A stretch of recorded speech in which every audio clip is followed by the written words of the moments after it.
welcome back to my channel. I'm Huck. Today we are doing my summer DNFs. So these are all the books that I started and decided not to finish from June, July, and August. So I have I have 7 DNFs for the summer.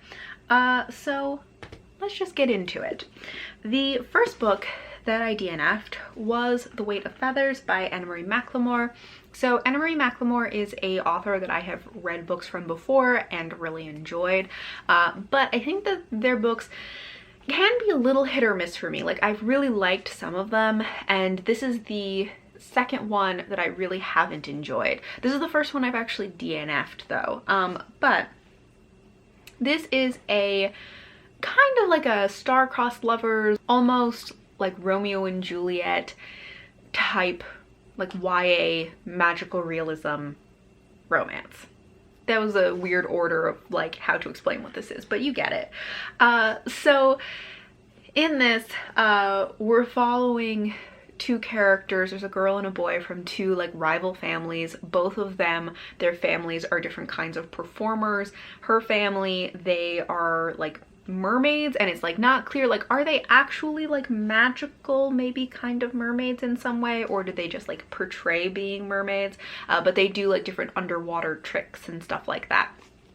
And then his family have feathers for some reason. Also, you know, because it's magical realism, it's a little unclear as to like, are they magical? But they do they're like tightrope walkers and do things like that. And their rival families, there's, you know, bad blood between their families. They blame each other for various things. But then, of course, the 2 of them end up falling in love. I think at first it was that they didn't really know who each other was when they first met, and then they find out and like develop a romance. But okay, so with this one, I mostly just DNF'd it because I wasn't really invested in the story.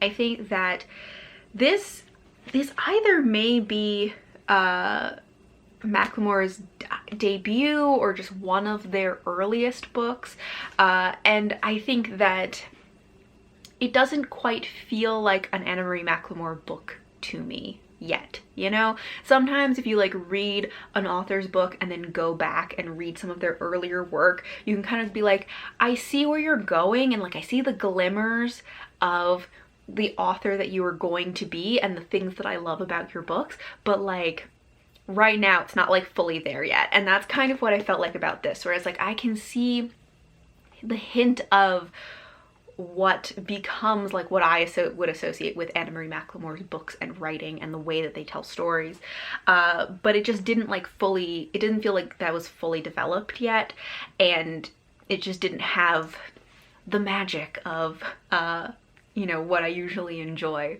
about their books. I also think that this kind of like Romeo and Juliet, rival families romance kind of thing is a trope that I'm honestly a hard sell on. It's not a trope that I generally enjoy. A lot of times because this like conflict and rivalry between the families is just something that like I don't care, and most of the time it is based on miscommunication between the families. It's not miscommunication necessarily between like the individuals, but between the families, or like misunderstandings, or them blaming each other for something that like they didn't really do. It just is very frustrating to me, and it's not a trope that I generally enjoy. So I really wanted to give this one a try because I've liked other things from this author, but knew that it may not be my favorite, and that's essentially what happened. I do really like the way that McLemore writes like romantic moments. I think that they can write a lot of like tension into like a little moment between characters, which I definitely saw in this and really enjoyed that aspect. I think there was just like so much going on around that I just didn't care about, that I just was like, you know, I didn't hate this, I just was kind of like, I don't know if I really want to spend time on this, you know? So that's why I DNF'd The Weight of Feathers. After that, we're just going in the order that I read these. So after that, I DNF'd a audiobook of Beauty by Robin McKinley. I don't have the book physically, so I have a post-it. This is actually one of 2 Beauty and the Beast retellings that I DNF'd in the last couple of months. And okay, I'm trying to remember now, this book was very forgettable to me, which is part of why I DNF'd it, because I was like, there's nothing about this that's really standing out to me. And now I'm having a hard time remembering what it was that I didn't like it. Yeah, I have written here, kind of bland and a pretty direct retelling. Because I think one of the things I have learned about myself as a reader of fairy tale retellings is that I like ones that take a little more creative license with the story, kind of interpret it more, flesh it out, add more of it, and just are much more loose retellings. I like things that are looser retellings that have like hints of the basic structure but are not super direct. This is a very direct retelling. I think that it spent too much time on the setup with Beauty and her family, which is not inherently a bad thing when stories spend a lot of time on the setup. Sometimes I can really like it, but I don't think that this one did it effectively. I don't think that that extra time really added to like depth of the characters or relationships. I don't think it really helped the story or characters or the connection that I felt to them in any way. It just was like taking up time, and I was like, oh my god, when are we getting to the part that's actually about Beauty and the Beast? I also just didn't like Beauty as a character. I think as a character she was very bland, but also like the way her character is set up is that she's like, I'm the smart, unattractive one, and my sisters are the ones who are beautiful but not as smart as me. And that like her being called Beauty is supposed to be kind of like a funny nickname because she's the most plain. She's not beautiful. And just as a setup, I'm like, that's not a character personality, and I don't like that kind of like, oh, I'm so plain, I'm the plain smart one. Now, I did look up when this book was written. I think it was written in like 1978, so as a kind of turning the trope on its head of like, oh, Beauty isn't actually beautiful, she is actually kind of plain, and you know, that whole trope of like, I'm the plain smart one, may have been a fresher take on the story at the time when this was written than at the time when I'm reading it. Because reading it now, I'm like, oh my god, this is just like done to death, and I don't like it. So I can understand that. Doesn't mean I enjoyed it. I also thought it was ridiculous that when she finally does meet the Beast, he says something to her along the lines of like, oh, you live up to your name, you are beautiful. And her response is to go like, no, you can't possibly think I'm beautiful because I'm so plain. And I'm like, first of all, just accept the compliment. It achieves nothing for you to argue with him about this. Second of all, he is literally a beast. Like, why are you arguing with him about being unattractive? Like, he is literally a beast. Anyways, I just like thought it was kind of boring and bland, and then I got kind of annoyed with her. After that, I DNF'd The Circle by Sarah B. Elfgren and Matt Strandberg. This is the first book in a YA paranormal fantasy series that I think was originally written in Swedish, and this is a translation. But in this, we are following, I think it's like 6 girls who find out that they have some kind of supernatural powers, that they have some great destiny to like protect the world from the evil that is trying to enter this world. I originally wanted to read this because I had heard that this was kind of like the Raven Boys, but if all the characters were girls, and I don't get that. Other than the fact that it is, you know, like paranormal fantasy about teenagers, it really didn't give me that vibe. Granted, I did not read the whole book. This is like a 600-page book and only the first one in the series, but I got 166 pages into it. and just was not enjoying. This did a little bit give me the vibe of, I don't know if you ever read that series that was called Witch, where like it was about these like 3 girls in middle school who all got powers, and they have to like prevent this evil coming through some magical portal into the world. So it gave me a similar vibe to that, but honestly not as good. And also definitely like aged up. I would say if you are interested, like I would not recommend this, clearly, because I DNF'd it, but if you were going to read it, would definitely put content warnings on this. It had a lot of things, just from like the little part that I read, I would put content warnings for suicide, self-harm, eating disorders, fat phobia and fat shaming, homophobia, victim blaming. There's just like a lot of stuff in this that I would put content warnings for, and a lot of them I don't think are handled very well, especially the like fat shaming elements of this. But in general, I don't think that it handles a lot of these elements very well. But okay, other things that I disliked about this. One of my main issues was just that like I really couldn't differentiate any of the characters. There are like 6 main characters and we're getting their perspectives. And I just felt like I couldn't tell any of them apart. The only way I could tell who I was reading from was based on like, you know, their circumstances or whatever challenges or things were going on around them. Like, oh, this is the one who like fights with her mom, and this is the one that has a boyfriend and she has like low self-esteem and is like afraid that he's gonna leave her.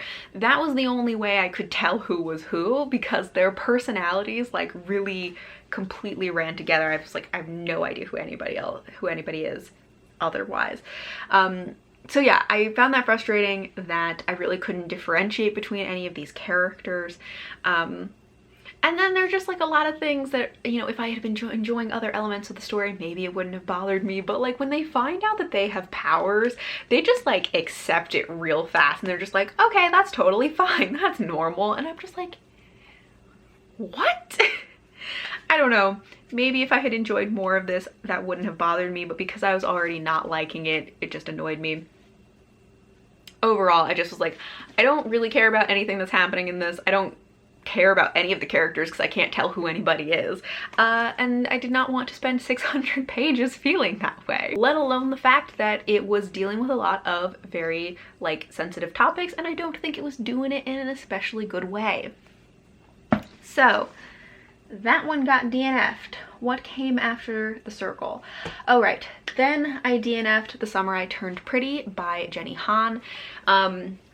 I talked about this in a vlog that I did. I did a summer themed reading vlog where I was reading books with the word summer in the title.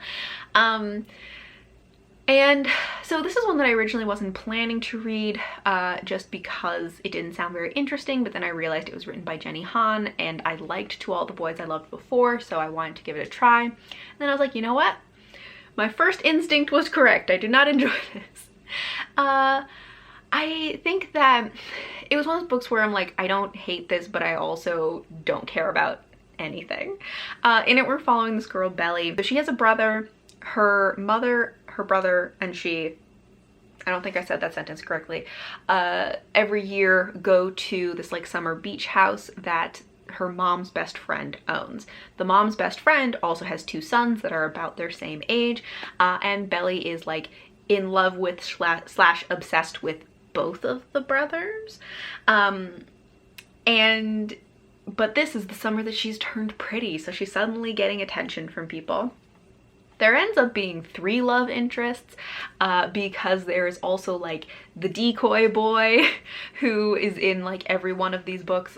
That honestly, I liked the decoy boy more than either of the brothers. I don't think that either of the brothers really had a lot of personality in the book. I don't feel like she really had chemistry with either of them. And I felt like the one, you know, there's the one who's kind of like the golden retriever in human form, and then there's the one who's like dark and brooding and moody, and he's like a little bit controlling and bossy, and he's clearly the one that she's going to end up with, I'm pretty sure. But I don't like, I didn't like the way that their relationship was set up. I didn't like that he was kind of controlling and like in that way where it's like, oh, it's supposed to show how much he cares because he's being protective of her. And I'm like, I also just don't think it was written well. Like, I have seen, that's not a favorite trope of mine, but I also have seen it done well, and I feel like in this instance it just wasn't done well. Like, it didn't add anything to the story or the dynamic between them. I was like, they just don't have chemistry. Like, just stop it with these two. I don't think that this is a good ship. And then I liked the decoy boy, who we all know she's not gonna end up with, but I liked him way better because he's clearly the best one. Anyways, so I was just getting frustrated with the way the romance was playing out, and then I also just was like, I don't care about anything that's happening in the plot right now. So, DNF'd that one. After that, I DNF'd The Heron Kings by Eric Lewis. This is one that's been sitting on my shelf for a while, so glad that I finally got to it, but ended up DNFing it. Do I remember why I DNF'd it? No. It says, oh yeah, I don't like or care about this guy. Yeah, the main character. It's coming back to me a little bit. So there are two main characters that we're following. There's a man and a woman. The man that we're following, we find out in his backstory that like he was some kind of like merchant, I guess, and that when he traveled, like he had a wife and child at home, but when he traveled he would like cheat on his wife and sleep with other people, and that then one day when he like came home, he like stayed somewhere longer because he was like cheating on her. He came back and his wife and child had been killed, and he's very guilty, like, oh my gosh, if I'd come back sooner then that wouldn't have happened. And like, I think that that's supposed to make us like care about him and be like, oh my god, he's sad that like his wife and child died. And I'm like, I just like don't care about him. And it's one of those times where like I feel like the author, instead of really building the character, just was like, here's some trauma that they've had, feel bad for them.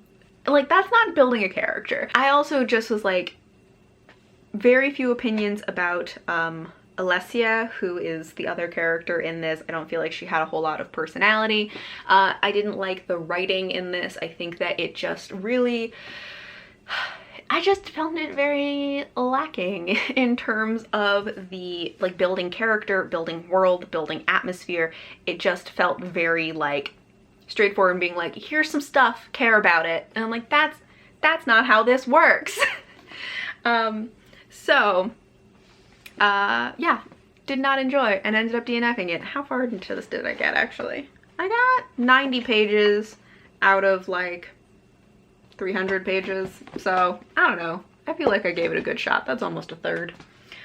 Okay, then I DNF'd The Summer Queen by Elizabeth Chadwick, I think is the author. For some reason I can never remember her name. Also, my hair is driving me crazy. Is it doing what I want? No, but whatever. Okay, so I DNF'd The Summer Queen by Elizabeth Chadwick. This is historical fiction about Eleanor of Aquitaine, who is a historical figure that I really didn't know anything about. But this is another case. I feel like so many of my DNFs recently have been not because I hate them, but because I'm like, is this worth my time? No. And this is another one where I didn't hate it exactly, but I also was like, I don't really care about anything that's happening in this.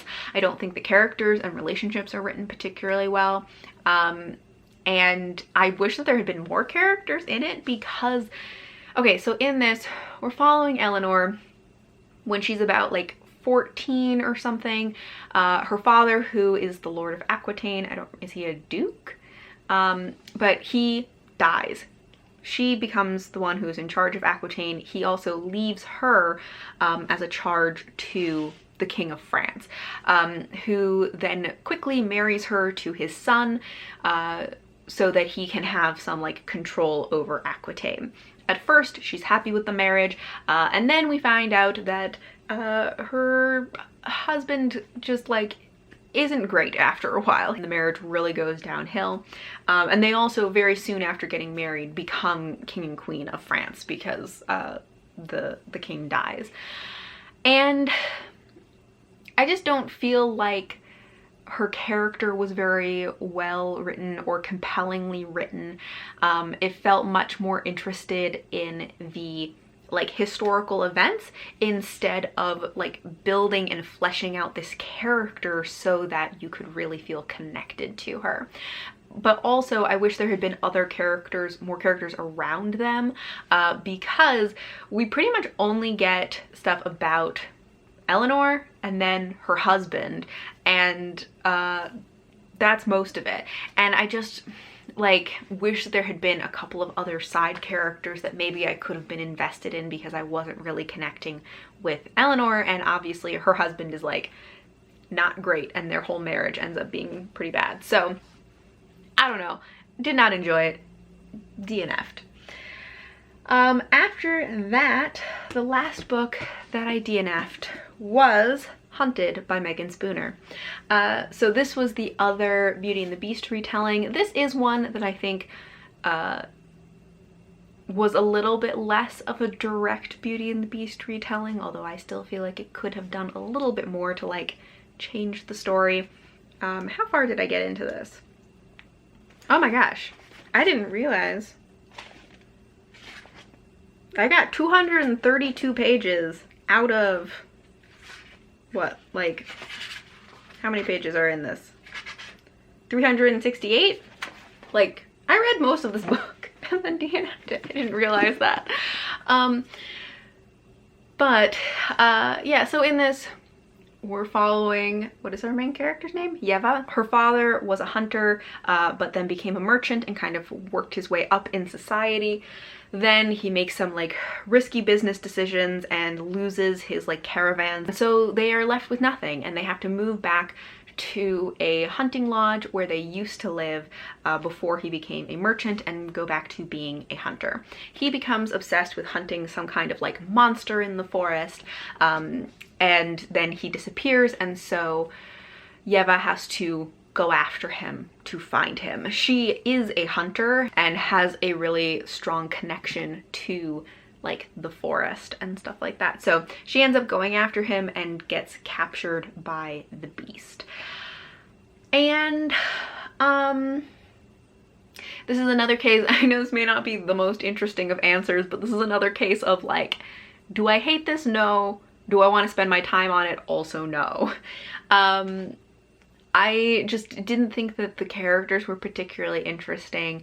I also was just like, there were little things that were frustrating me, like the fact that when she gets captured, she can't see anybody, but she knows that somebody is like bringing her food, and she can hear somebody. And so her first assumption is that whoever's bringing her food is another captive somehow, which makes no sense. Like, even if you don't know who captured you, okay? If someone is bringing you food while you're locked up, why would you not assume that whoever is bringing you the food and has the freedom to like move around and get said food, why would you not assume that they are your captor? It makes no sense for her to go like, oh yes, the person who clearly has more freedom and is able to like move around and do so, they must also be a captive. Anyway, that is not an important part of this, but I also was just like, how is that an assumption that you made? But yeah, so I just like didn't really connect with this, and I wasn't enjoying the retelling of it. I don't have a lot of great reasons for it. I just was kind of bored and like disengaged from it. So those are all the books that I DNF'd in June, July, and August. I would love to know if you've read any of these, if you also didn't like any of them, or if you finished any of these, what were your thoughts on them? And, you know, how does having read the full story impact your feelings about them? Because obviously I didn't finish any of these. But I would love to know your thoughts. Thank you all for watching, and until next time, bye.